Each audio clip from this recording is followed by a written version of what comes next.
She thought she was being abandoned. An elderly white woman clutched her handbag tightly as her adopted black daughter drove her across town. "Is this really necessary?" she asked, eyes filled with quiet fear.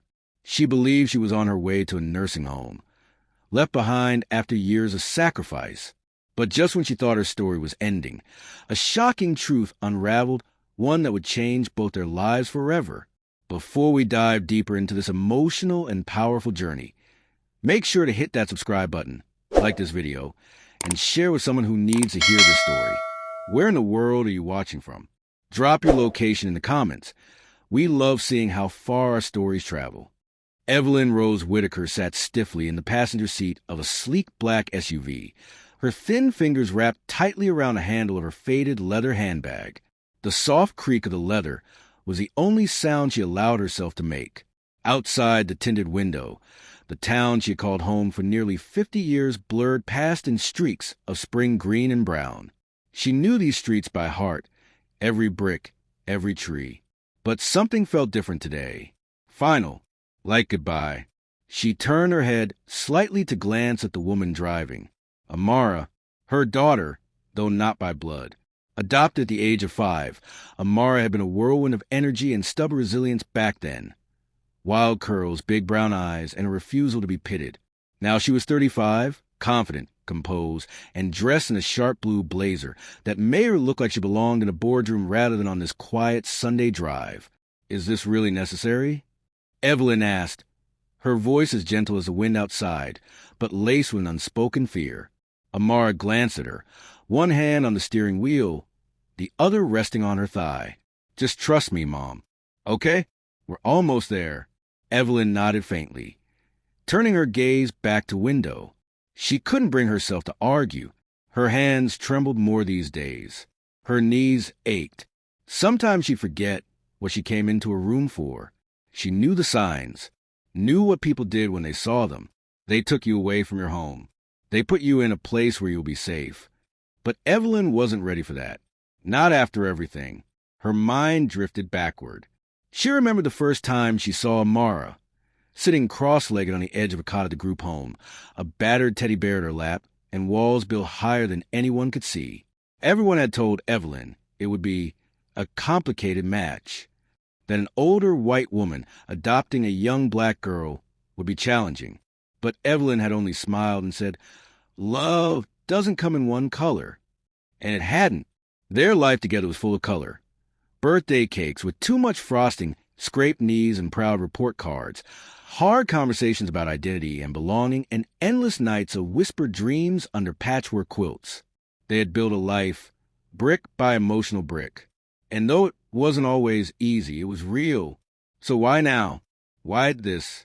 As the car turned onto an unfamiliar road, Evelyn's heart began to race.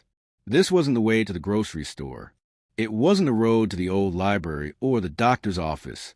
This road was leading somewhere else. "Amara," she said, a little sharper now. "Where are we going?" Amara hesitated, her lips pressing into a firm line. "It's a surprise." Evelyn frowned. "I don't like surprises." Amara exhaled slowly. "I know." Silence fell between them again, thick and heavy. Evelyn's breath caught in her throat. "This is it," she thought. "She's taken me to a home. She's made the decision without me." Pain flared in her chest, not physical, but deep, emotional, the ache of being cast aside, of being forgotten. She had raised Amara as best she could, given her everything, and now the car slowed. They turned onto a gravel driveway that stretched beneath a canopy of flowering dogwoods. Evelyn blinked, trying to make sense of the landscape. They weren't near the city. They were somewhere quiet, secluded. The car came to a gentle stop in front of a house. Not a nursing home, not a facility. A house. But not just any house. It was beautiful, modern yet warm. Wide porch, large windows, a gently sloping ramp that led to the front door, flower boxes beneath each window, bursting with daffodils and lavender. Evelyn's breath hitched. Amara got out of the car and came around to open the passenger door. "Come on, Mom," she said softly. "Let me show you something." Evelyn stepped out cautiously, her eyes still darting around. What is this place? Amara took her hand. Just come see. The door creaked open to reveal a sun-drenched living room with oak floors and walls painted in calming shades of cream and sky blue. A fireplace crackled gently at the far end. On the mantel were photos. Their photos, Amara in high school, Evelyn gardening, the two of them on vacation in Maine. Evelyn stared. I don't understand. Amara turned to face her fully. I bought this place for us. I designed it myself. Every detail, every inch is for you. You're not going to a nursing home, Mom. You're moving in with me. Evelyn's eyes widened, filling with tears. You what? You took care of me when I had nothing, Amara said, her voice trembling slightly now. You fought for me when the world tried to tell you not to. You made me your daughter when you didn't have to. You don't deserve to be left behind. You deserve to be honored, to be home. Evelyn's lips parted, but no words came out. She looked around again. The soft rug, the reading nook, the familiar armchair that had somehow been transported here. She clutched her handbag tighter, then slowly let it go. Tears slipped down her cheeks. I thought you were leaving me, she whispered. Amara pulled her into a hug, strong and steady. Never, not for a second. Months passed, and Evelyn began to settle into the rhythm of her new life. Not as a forgotten elder, but as a cherished heart of a home designed just for her. Mornings began with the smell of fresh brewed coffee and birdsong drifting in through open windows. Amara had installed a custom sunroom with Evelyn's favorite wildflowers, daisies, lavender, peonies, spilling over planters in soft defiance of time. It wasn't just comfort. It was therapy. Evelyn felt herself softening, healing. Her body still protested movement now and then, but her spirit, it danced. She started baking again. It began with a small apple pie, the recipe she'd passed down to Amara when her daughter was barely tall enough to reach the countertop. But soon, she was making banana bread for the neighbors, cinnamon rolls for Amara's co-workers, and cookies for the kids who stopped by after school to visit Miss Evelyn. Yes, children. What started as polite hellos turned into something deeper. Children from down the street, most of them black or brown like Amara, came by after school. They listened, learned, and laughed at Evelyn, captivated by her tales of the past, growing up in segregated Mississippi, teaching in underfunded schools, marching quietly during the civil rights movement, not as a loud protester, but as a quiet witness. Her voice was steady, her eyes still sharp. Amara noticed. One afternoon, as Evelyn sat in the sunroom reading The Bluest, I aloud to a group of wide-eyed middle schoolers. Amara leaned against the doorway, smiling. Later that night, over chamomile tea, Amara said, You know, you're still teaching, Mom. Evelyn chuckled. I suppose I never really stopped. You're giving these kids something they're not getting at school, Amara continued, voice thoughtful. History, wisdom, connection. You always said we should make a difference where we stand. Evelyn sipped her tea. Well, standing's a bit harder these days. But talking, I can still do that. That night, Amara drafted a plan. 3 weeks later, Evelyn was sitting in front of a city council committee, not because she was being forced, but because she chose to. Amara, by her side, was presenting a joint proposal. The Whitaker Foundation, a community-based program pairing retired elders with local youth for mentorship, story sharing, and skill building. The room fell silent when Evelyn spoke. I'm not just someone to be taken care of, she said. None of us are. We are libraries. We are gardens. We are bridges. And these children, these brilliant, bold children, need us just as much as we need them. The program launched that summer. Amara transformed the back half of the property into a community cottage, a warm, vibrant space filled with books, music, and stories from generations past. Evelyn led a weekly storytelling circle. She taught writing, baked with the kids, listened when they cried, encouraged when they doubted themselves. And through it all, Amara expanded the foundation, partnering with schools, fundraising with corporations, building something neither of them had imagined when they took that drive months ago. But it wasn't just the children who changed. Evelyn did too. She began writing her memoirs, encouraged by the kids' fascination with her life. Her story spanned from the Great Depression to the COVID era, from black and white televisions to iPads and classrooms. But what people wanted to hear most was how she and Amara found each other. It became the centerpiece of the memoir. Found Twice, a story of chosen love. The opening line, I thought I was being abandoned, but in truth, I was being brought back to life.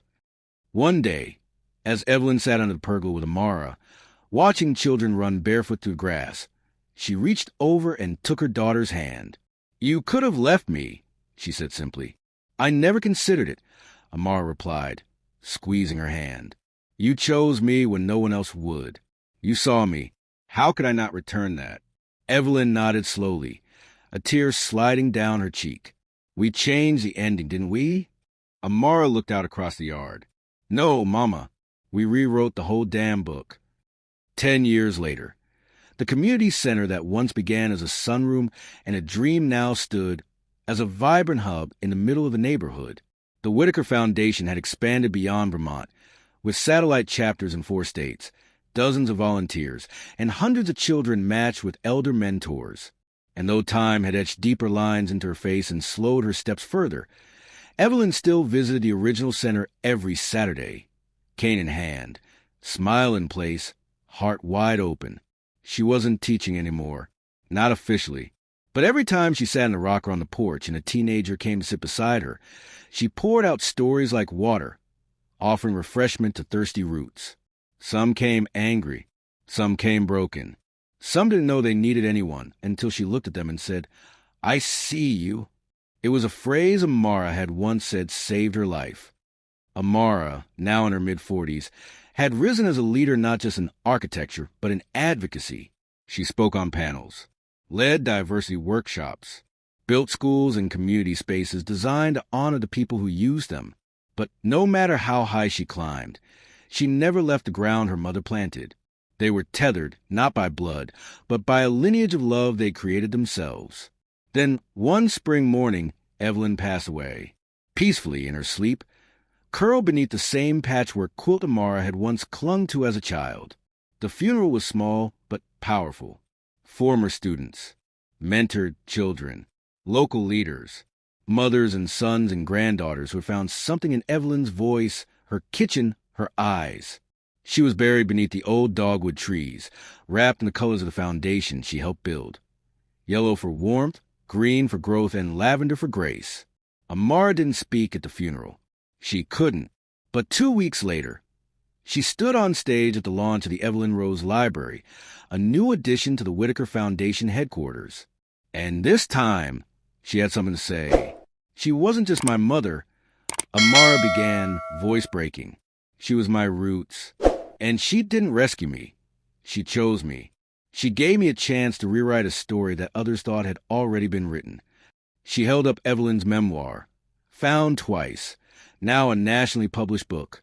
And now, I choose to pass on her legacy, not as something sacred and untouchable, but as something living, a fire, a heartbeat, a hug that never ends. Years later, a young black woman stood at the front desk of the Whitaker Foundation, holding in hand her own adopted daughter, nervous, unsure, clutching a worn copy of Found Twice in one hand. I read her story, the woman whispered, and I think I want to start a new one. Can someone help me? A staff member smiled and handed her a form. You're in the right place. Back at the original cottage, now a preserved historical site, in retreat for mentors, a little bronze plaque sat on the porch swing where Evelyn once rocked. She thought she was being abandoned, but she was being brought home. She planted love, and it bloomed beyond her lifetime.